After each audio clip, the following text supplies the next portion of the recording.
Hello guys, അപ്പോൾ എല്ലാവർക്കും happy Easter. അങ്ങനെ ഈസ്റ്ററിൻ്റെ രാവിലെ പണിയൊക്കെ കഴിഞ്ഞ് ഞാൻ വന്ന് സുഖമായിട്ട് കിടന്നുറങ്ങി. ഉറങ്ങി എഴുന്നേൽക്കുമ്പോഴത്തേക്കും ഇവിടെ നിറയെ ആൾക്കാരായിരുന്നു കേട്ടോ. ഇതൊന്നും ഞാൻ എടുത്ത വീഡിയോ അല്ല, ഞാൻ നല്ല ഉറക്കത്തിലായിരുന്നു.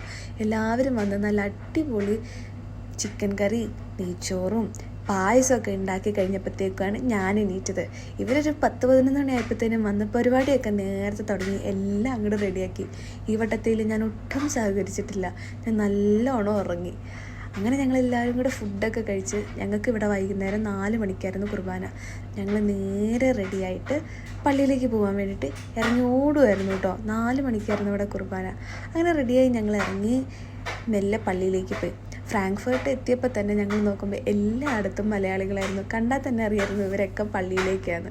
അങ്ങനെ ഞങ്ങൾ പള്ളിയിലെത്തി കുർബാനയൊക്കെ കഴിഞ്ഞ് ഭയങ്കര പീസ്ഫുള്ളായിട്ട് ഞങ്ങൾ പുറത്തിറങ്ങിയപ്പോൾ ഇവിടെ ഈസ്റ്ററിൻ്റെ കുറേ പരിപാടികളൊക്കെ ഉണ്ടായിരുന്നു. ഞങ്ങൾക്ക് ചായയും ബിസ്ക്കറ്റും ഈസ്റ്റർ മുട്ടയും ഒക്കെ കിട്ടിയായിരുന്നു കേട്ടോ. അങ്ങനെ അത് കഴിഞ്ഞ് നമുക്ക് ശനിയാഴ്ച ഇവിടെ കുർബാനയും കാര്യങ്ങളൊന്നും ഇല്ലാത്തതുകൊണ്ട് ശനിയാഴ്ചത്തേൻ്റെ എല്ലാ പ്രാർത്ഥനകളും ഒക്കെ ഞായറാഴ്ചയായിരുന്നു. അതുകൊണ്ട് വെഞ്ചരിച്ച വെള്ളമൊക്കെ എടുത്ത് ഞങ്ങൾ തിരിച്ചു പോന്നു. ഭയങ്കര ഇതിൽ ചുരിദാറൊക്കെ ഇട്ടതുകൊണ്ട് ഞങ്ങളെല്ലാവരും ജാക്കറ്റില്ലാതെയായിരുന്നു പോയത്. തിരിച്ചു വന്നപ്പോൾ നല്ല കിടുക്കൻ മഴയായിരുന്നു കേട്ടോ. എന്നാലും കുഴപ്പമില്ല, ഭയങ്കര നല്ല വ്യൂ ആയിരുന്നു ഇറങ്ങിക്കഴിഞ്ഞപ്പോൾ. അങ്ങനെ ഞങ്ങൾ നേരെ വീട്ടിലെത്തി രാത്രിയത്തേക്കുള്ള പരിപാടി തുടങ്ങി. അങ്ങനെ ഞങ്ങൾ അപ്പാർട്ട്മെൻറ്റിലെ എല്ലാവരും കൂടി സഹകരിച്ച് ഒരു തട്ടിക്കൂട്ട് ബിരിയാണിയും ഉണ്ടാക്കി ഞങ്ങളുടെ ഈസ്റ്റർ ആഘോഷം അവിടെ അവസാനിച്ചു. അപ്പോൾ അത്രയേ ഉള്ളൂ, ബൈ.